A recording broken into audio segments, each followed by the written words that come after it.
Today I'm back on the Mercedes. A couple of things I'm going to do today. One is it's getting a little bit late to do this, but I'm going to swap out my tires, my summer tires, for my winter tires, my snow tires, actual snow tires. Something that we used to do way back when everybody converted over to all-weather tires, but back in the day, and they still do sell snow tires. And these snow tires are actually pretty awesome. When I put the snow tires on here, it's with the 4MATIC or all-wheel drive. It's pretty good in the snow. You put those on, this thing will just go through anything within a limitation, of course, of ground clearance. And of course, the Mercedes, you can actually jack the air suspension up like an inch and gain a little bit more clearance. But anyway, I'm gonna put those on. I also need to double check my rims. I know I've got one rim that's bent down in the back. I put it on the back because it's bent and it gives me a little bit of a vibration. I started to get way annoyed with that. Hit a massive chuck hole a couple years ago, as a matter of fact, and get a little vibration. When I put the snow tires on, I'm expecting the vibration to go away. So that's going to show that the vibration's in the tires and wheels, and not something in the suspension. In addition, while I've got the tires off, something that maybe I've neglected in the maintenance is bleeding the brakes. I'll double check with the Mercedes maintenance schedule, whatever it is. But the last time I looked it up, supposedly they bleed the brakes every 20,000 miles. And of course now I'm over 100,000 miles and I just never bled brakes just to bleed them. I only bleed them when I change the calipers. You know, when you introduce air to the system, then I bleed the brakes. You know, change the hose, change the brake line, something like that. So I did get a brake bleeder kit. There's plenty of channels that'll talk about how to bleed brakes. You can pressurize the master cylinder up in the top here, or you can suck it like this one here, I think is a vacuum, where you pump it and suck it from the bleeder screw in the bottom. You can also do the gravity method, which is open up the bleeder and just let it slowly drain. And then there's the pump the brakes method, where you have somebody inside the car step on the pedal, pressurize the system, open the brake bleeder, it squirts out, close the bleeder, let up the pedal, press it, open, close, let up. The method that I've always used, not always, but in the last 10, 15 years or so, is the open the bleeder and pump the brakes. And you hold your finger over the bleeder screw, and I don't have somebody here to help me with that, but that's usually what I've been doing. And you hold your finger over the bleeder screw and just pump the brakes. And I know it's not sucking air back in past my finger, and you don't have to hold it very tight. Just put a little pressure on there, and you'll know that it's working, because you can hear the air coming out. And once the air's out of it, it doesn't suck any air back in because it doesn't blow any more air out. So I know it works. But in this case, I'm going to go ahead and try the vacuum pump, see how that works. I also bought some brake fluid. Mercedes uses a .4 Plus, which is something a little different. Apparently it's better than .4, got a little bit better specifications. And I got this online. It wasn't that expensive. I'll put up the price here on what it was. Can came in a little beat up, but it's supposedly new. I'll take the tape off of here and see if it's actually sealed. It certainly feels full. So anyway, that's what I got. Before I take all these tires off, I'm going to go ahead and check the air pressure in them. The door says that the correct air pressure is 39, so we'll pump them up to around 39, 40 or so. I wasn't getting any warnings on the dash yet, but this will cover it for, we'll see how well the pressure holds up over the winter when I swap them back out with the snow tires. Let me go do the other tires. Be right back. All the tires were about the same at around 35, 36. Got them all jacked up to 40 PSI. Got all the caps back on. I checked one of the snow tires. It was at around 35, so we'll have to air those up. Next, we'll take the rims off.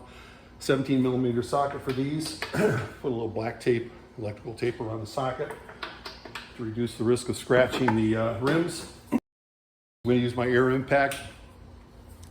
I've also got a corded impact. I don't have a battery impact, so you can go ahead and use your battery impact to take your tires off.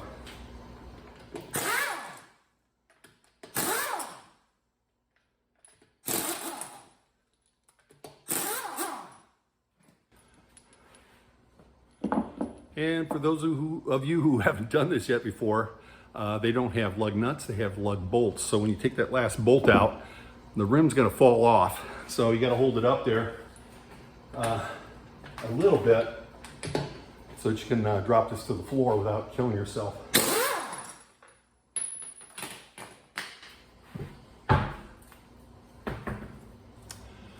Number 5.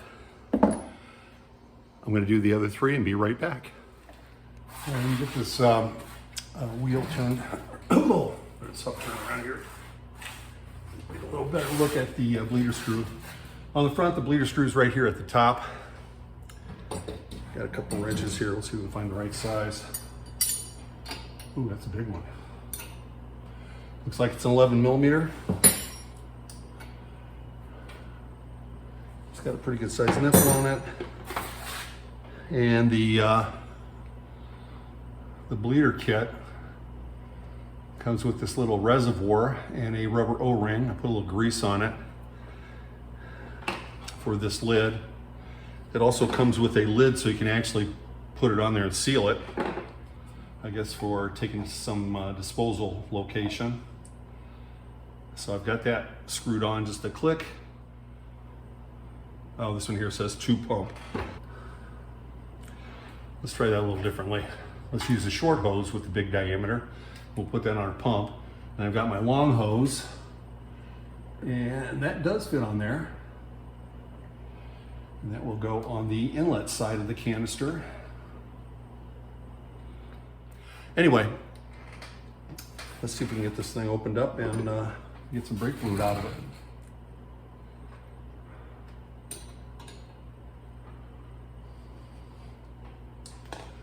You don't have to open them very far. I'm gonna guess maybe just over a quarter of a turn is plenty. So there's about a quarter of a turn.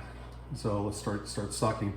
And I think most people recommend starting with the farthest, probably the rear right with a left-hand drive, which is the farthest from the master cylinder, and do the farthest one first, then do the next farthest, then the other front, and this one would actually be your last.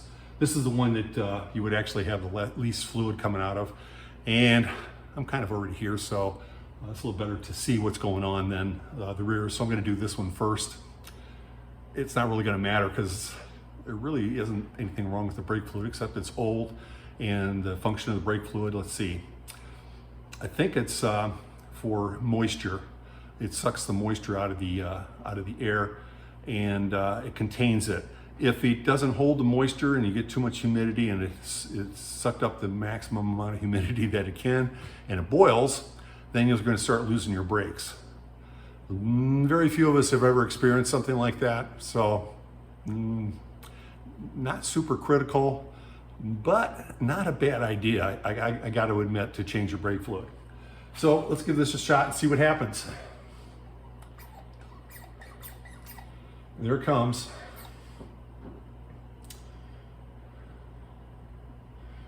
All I've got on there is that 5, which isn't necessarily well, it's vacuum, but I'm only at 5. And it's sucking it out pretty good. Looks like it's sucking a lot of air out, is what it looks like. I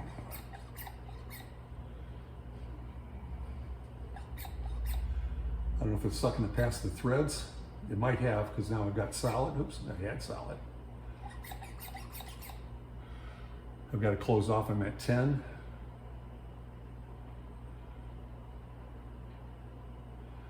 I think we're going to take the master cylinder cover off. Well, I got the master cylinder cover off, but it kind of fell down somewhere, so we're going to see if I can find that back.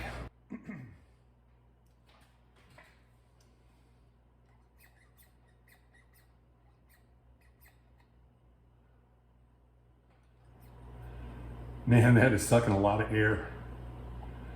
I gotta believe it's coming from the threads right here.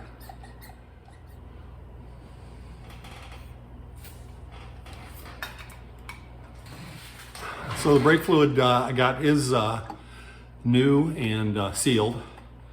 You squeeze the cap to unlock it, and then inside there's a little pull ring to actually unseal. You pull on that ring, hopefully without splashing everything. Maybe a pair of pliers would be easier. And that comes out. And now we're open to our brake fluid. Of course, we don't want to let too much humidity in there.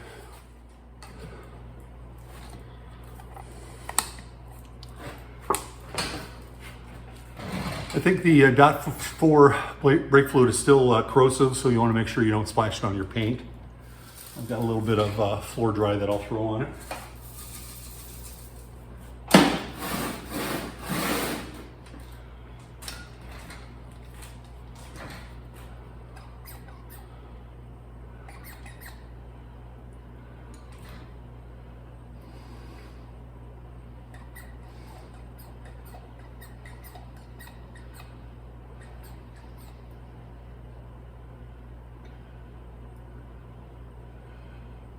Yeah, I think it's second air past the threads.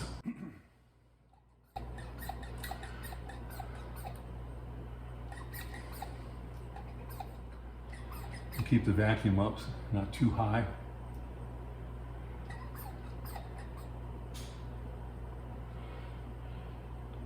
Once the vacuum gauge, it should slowly drop. That means it's pulling from somewhere.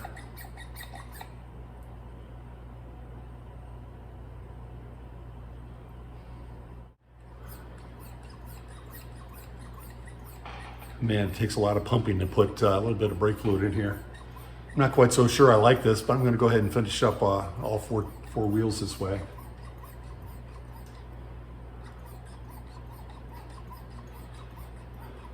My hand's getting a real workout. That's not the exercise I need. I need the walking and running exercise.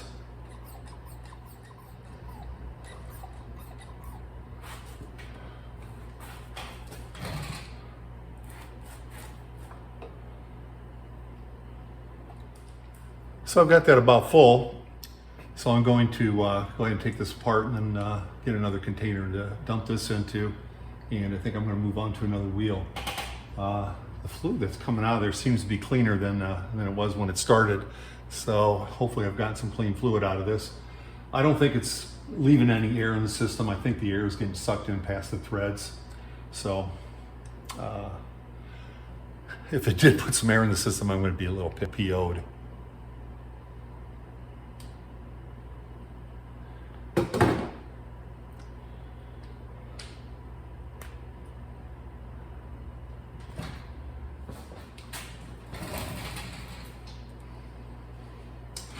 All right, so got the hoses off, got the bleeder screw tightened up, and don't forget to put the rubber cap back on. And that one's going to be done. On to the next one.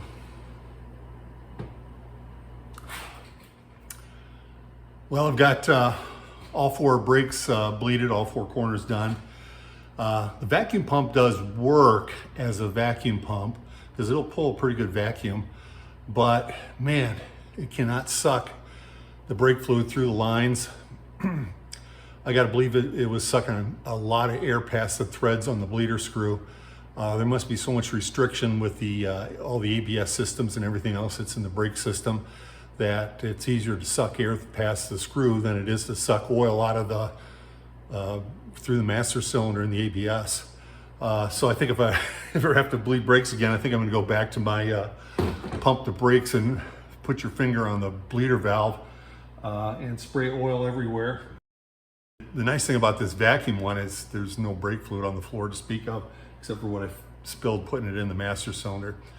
So I got the caps on. Yep, all four caps on. Inspected all the brakes. The brakes are holding up pretty good, considering I've got about 105,000 miles on this. The rotors, not a lot of grooving on the rotors inside or out. They're holding up pretty well. I think I'm going to dust these faces off before I put the wheels on. Got a little bit of a buildup of rust. You want these to be flat and smooth as possible.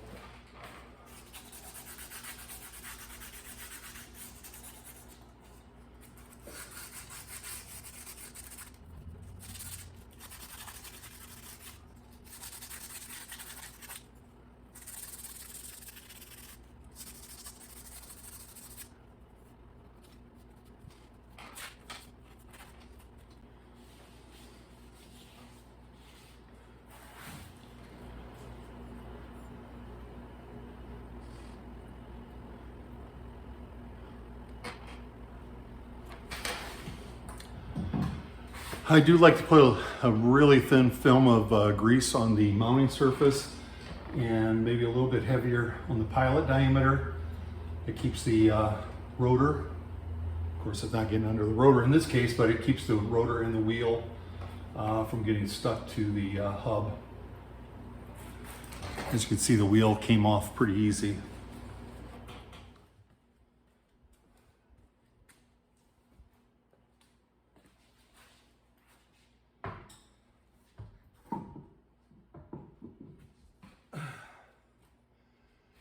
The Mercedes does come with some alignment pins.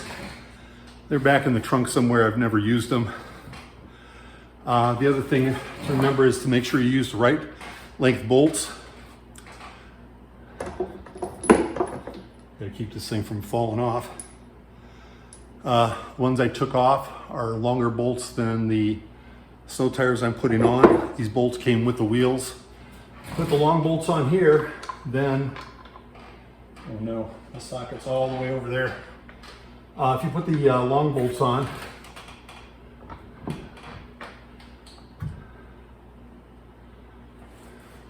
let me go get the socket. I'll be right back. Yeah, if you do put the long bolts in, they'll stick all the way through, and there's a pretty good chance that they'll hit something when it rotates. So it's got to be something past the rotor, the hub. Probably runs into the knuckle. But anyway, you got to make sure you use the right length bolts on.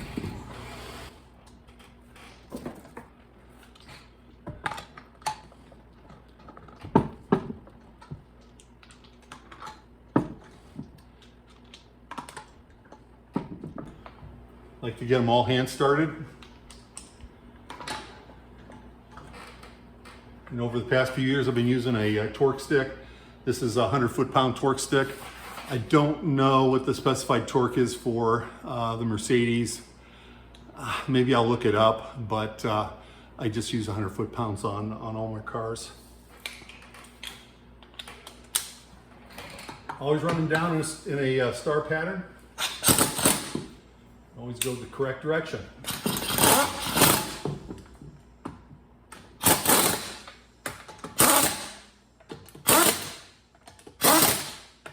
Got them all run down, now I'll just hammer them on. It's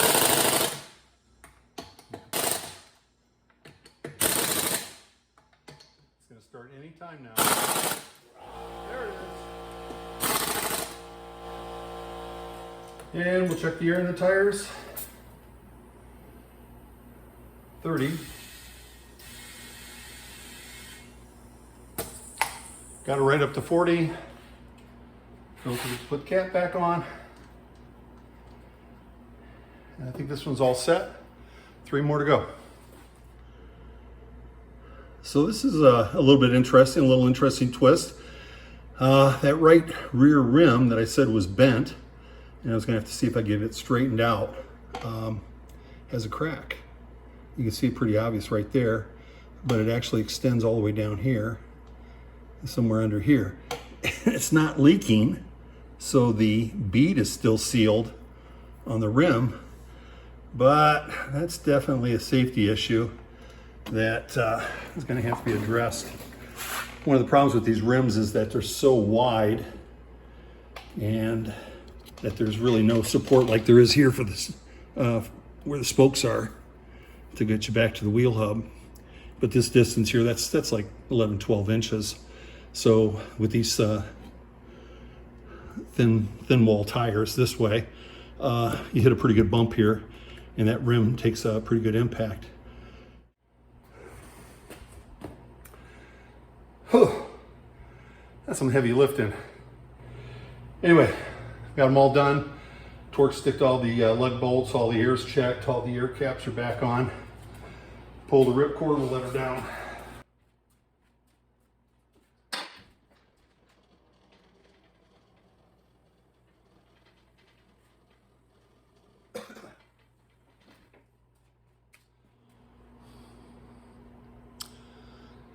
So the last thing to do is to check the fluid and find that stupid cap back, which is right down there.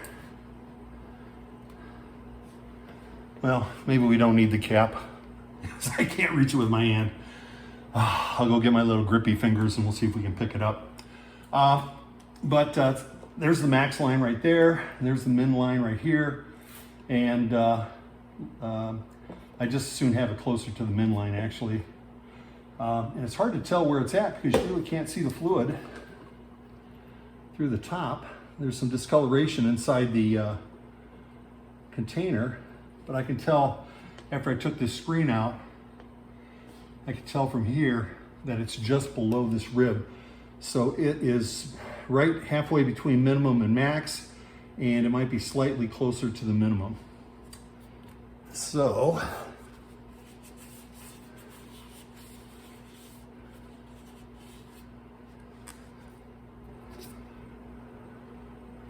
there's the screen I took out.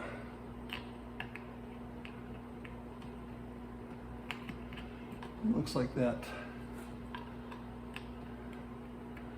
I guess that's where it goes.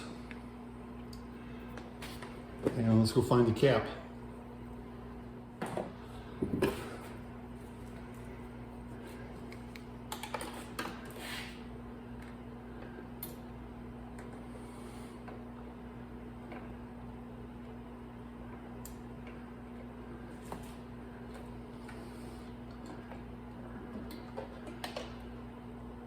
My claw grippy thing is in the other garage, so I just got a hook.